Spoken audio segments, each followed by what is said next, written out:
Today we will be doing some herringbone tiling in our kitchen. We're doing this splashback and these are the tools we're using. So we have some 2mm spacers. We have a grout float.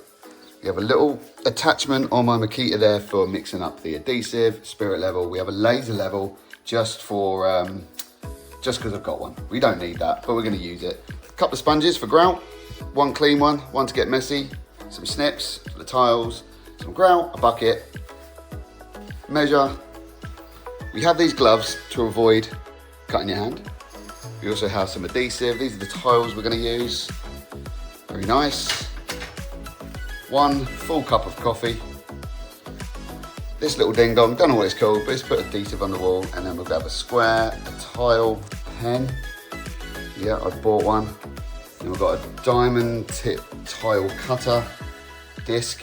And then we have one of these as well. I've already tried using this today. It's not very good for herringbone. It's not good for angled stuff. But yeah, we've got it. We're also going to be tiling the downstairs toilet as well. So I will be using that at some point. So that's everything we're going to be using to get the herringbone on the wall. Here we go. We'll also need a little outside area because we will be using a disc cutter. And these things make a lot of noise for starters, but they also make a hell of a lot of mess. So you can see I've also got dustpan and brush and apparently some pink sunglasses. I'm going to prep up the work area now. Just caveat, I've never done this before. I don't really know what I'm doing, so I'm making up as I'm going along. So let's go. So the size is quite important, I think, because we want to make sure that the herringbone hasn't got no funky little cuts in the corner. So we've got a length of 282.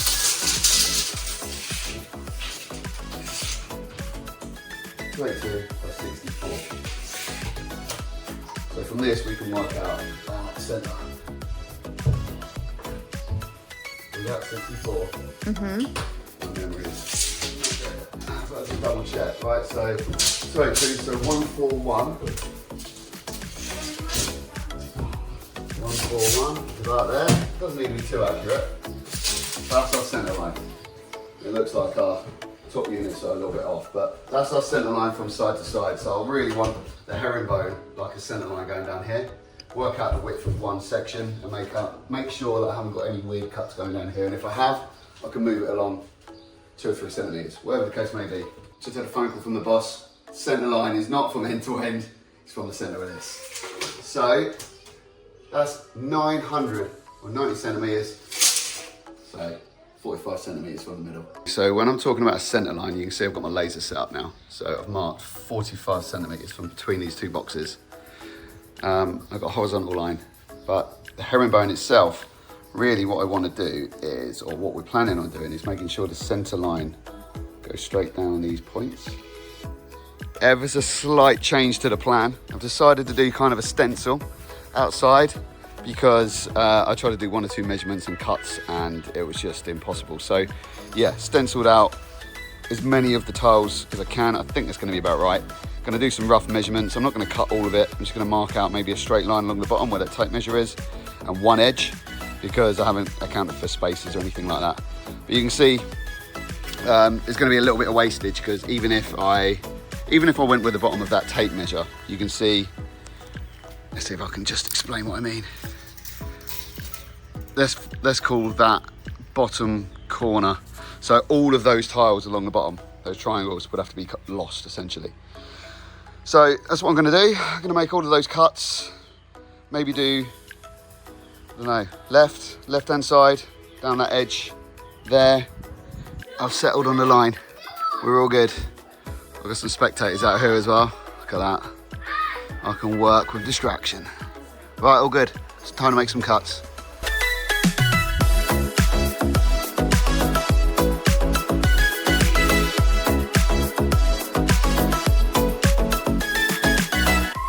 Okay, whilst I'm waiting for the battery to charge up from the disc cutter, I've got the tile adhesive here, just from Screw Fix, cheap and cheerful, nothing special, but I don't want a whole bag because I'm only doing like 3 or 4 square meters, and the bag says it will do up to 8. So split bag in 2, put a couple of litres of water in a bucket. Yeah, gonna put it in there and use my panel mixer, get it all mixed up. Right, I would say I'm about ready to start throwing some of these tiles on the wall. This is my mud. It looks about right. I don't know, I'm sure I'll have some comments from actual people that know what they're doing. Say, no, it needs more mixing, but to me that looks all right. But I did see this online, that if you get the worst of it off, stick in a bucket of water, give it a little blast. Look at that, nice and clean.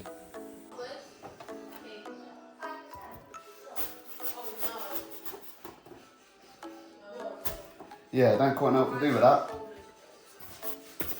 I've only got one bucket as well, so I can't, what am I going to do with that? So apparently I bought the Rapid Set tile adhesive, and when trying to film it, I'm wasting too much time talking. So I need more time tiling, less time talking. So I've made a second batch, a lot less. Let's go for it.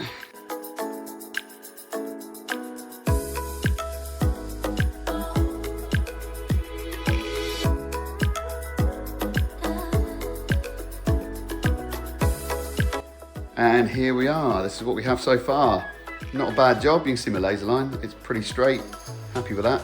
I've run out of adhesives, but yeah, so far so good. Hi guys, so yeah, just finished the tiling. We were gonna do a time lapse, but I forgot, and when I did remember, I'd already put the last tiles on. So yeah, this is what it now looks like. All of them are stuck to the wall. I'm quite happy with it. There's a few areas that I could have done a little bit better, but I'm an amateur, it's my first time doing herringbone tiling, so yeah, I'm kind of happy with it.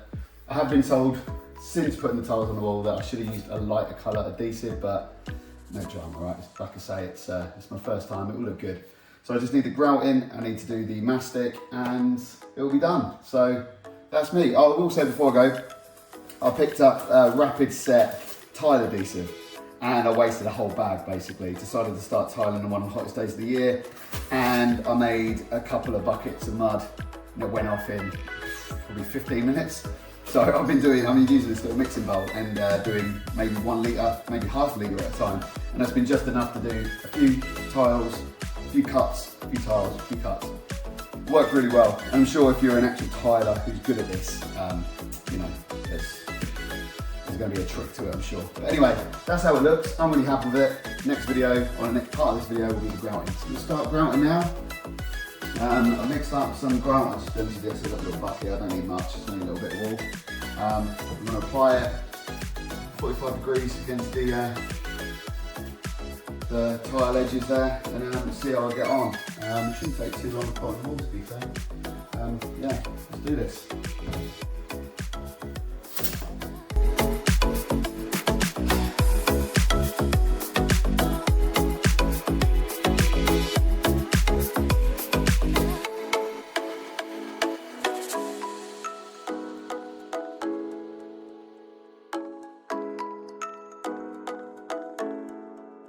Earlier. Yeah, okay, so yeah, looks good. I don't know what it's going to look like in the morning. There's a few imperfections, but I'll touch this up. The grey's showing through the grout, so I'll put a little bit more on there. There's a couple of gaps at the top, but I'm going to mastic around there anyway, so I'm not too worried. I have put grout in those areas just for a bit of a backing. For instance, I'll go down here and along that seam with some mastic anyway. So it's only these that are a little bit dark that I'm bothered about. But all in all, I think it's gone on there quite well. And it has hidden a lot of the imperfections. Yeah,